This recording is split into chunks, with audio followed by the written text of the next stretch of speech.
project in Atlanta, but when Mr. Templeton personally requested you, well, then you packed your bags, or you could start looking for a new employer. But talk about shit jobs. This was definitely one of them. Rob walked beside Curtis with that ever-present smile plastered on his face. At least somebody is having a good time here, Curtis thought. Rob was in his late 20s, a lean and fit man. This little hike through the jungle, up the side of a mountain, was not a problem for him. He was a personal friend of Mr. Templeton's son, and he had actually volunteered for this trip, probably thinking it was some kind of adventure. Curtis watched John in front of him. John hacked at the brush that had already started growing back over the trail that the previous construction crews had carved out of this jungle. John was 55 years old, but his body was hardened and somehow preserved by decades of construction work.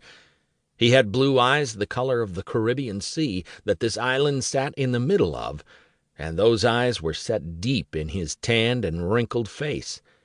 His steel-gray hair was buzzed military short, and he could practically crush a man's bones with a handshake.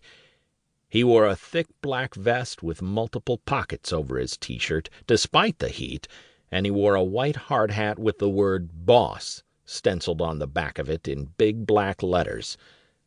He seemed more than fit enough for this hike. He seemed able to do anything he wanted.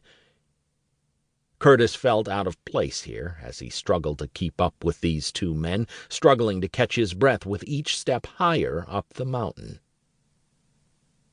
20 minutes later they emerged from the stifling jungle and saw the Thornhill Manor. It was ancient and massive, 3 stories of cracked stucco walls that were crisscrossed with vines. Shutters barely hung on next to broken and cracked windows. The windows were so dark they looked like they had been painted black. On the 2nd and 3rd floors there were a few questionable balconies with iron railings around them. The whole building, and the weedy lawn all around it, was surrounded by a 7-foot-tall iron fence with spikes on top. The fence looked like something out of an old-fashioned horror movie. John led Rob and Curtis up the wider trail through the brush to the gates in the fence that were decorated with fancy scrolled ironwork. He pushed one of the gate doors open, and it screeched out a protest into the thick air. They walked down a pathway of paver stones that were nearly invisible under the overgrown weeds and grasses.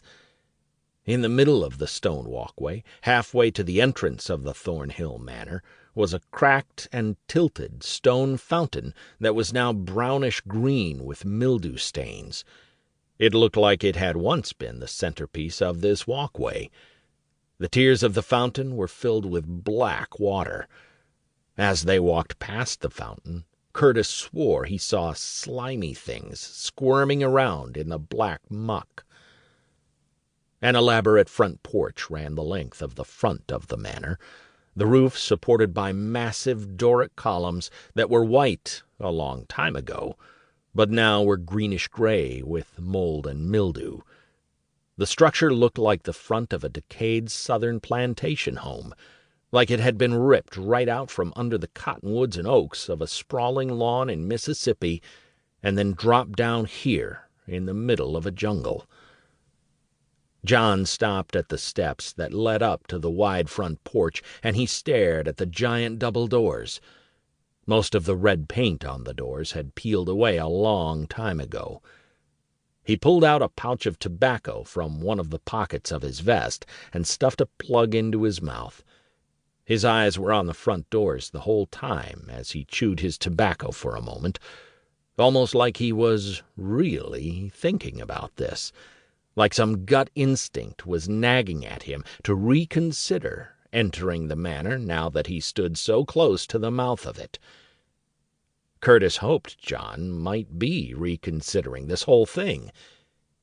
"Is this place safe?" he asked. John glanced back at Curtis and Rob, who stood shoulder to shoulder.